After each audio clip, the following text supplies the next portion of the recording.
El Chavo del Ocho is a Mexican comedy series that has gained an increased popularity in Spanish-speaking America, as well as in Spain, Brazil, United States, and other countries. It centers around the adventures and tribulations of the title character, El Chavo, an orphan played by the show's creator, Roberto Gomez Bolaños, and other inhabitants of a fictional apartment building, or, as in Spanish, vecindad. Now comes the legend. Has anyone ever seen the episode where El Chavo was pretending that he had been hit by a car?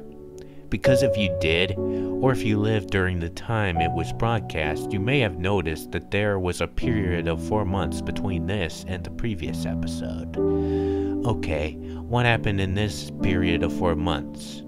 Well, Bolaños apparently had filmed what was supposed to be the series finale of El Chavo del Ocho, and is more or less like this real episode.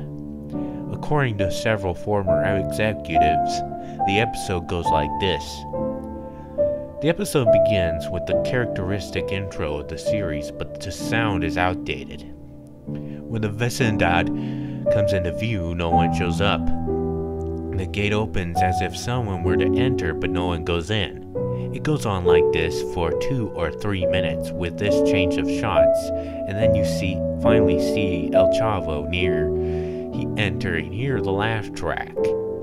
It's in that part where El Chavo comes out of the vecindad and walks into the street. At that time, in come Kiko and La Chilindrina, his roommates. Kiko then asks La Chilindra where El Chavo is, though his cheeks are not as inflated.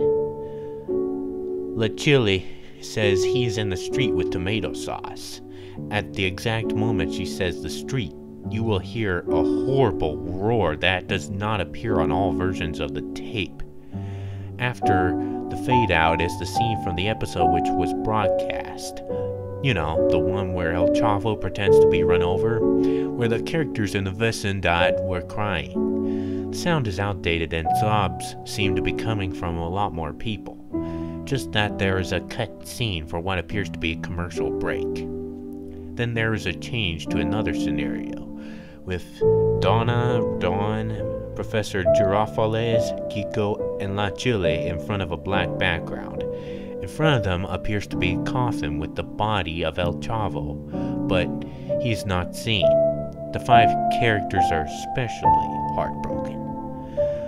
Donna looks very gaunt, and while it appears she's just acting, her grief is highlighted even more when the camera zooms in on her face for about 5 to 10 minutes.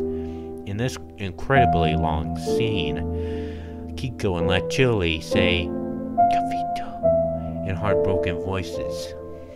Kiko is not doing his speech gimmick at this time, which raises questions as to whether he and Donna are really just acting. After this is the shot of El Chavo's body himself.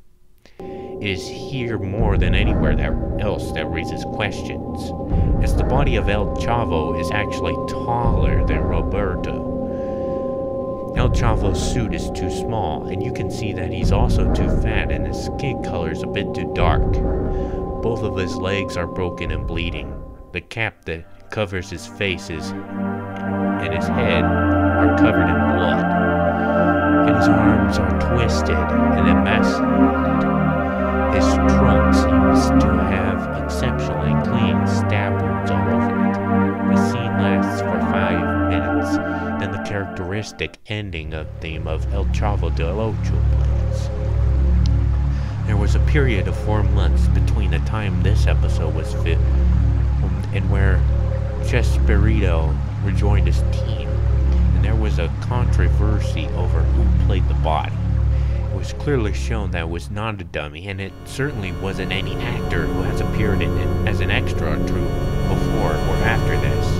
In addition, a little while back, Bolaños had said he wanted to do something that no one had ever seen on TV before. However, during a trip to Peru and 2008. Roberto Chespirito Gomez actually did write the series El Chavo del Ocho, the eponymous El Chavo sacrificing himself to save a child from being hit by a car. He decided not to because his daughter said it could make many children become depressed and even lead them to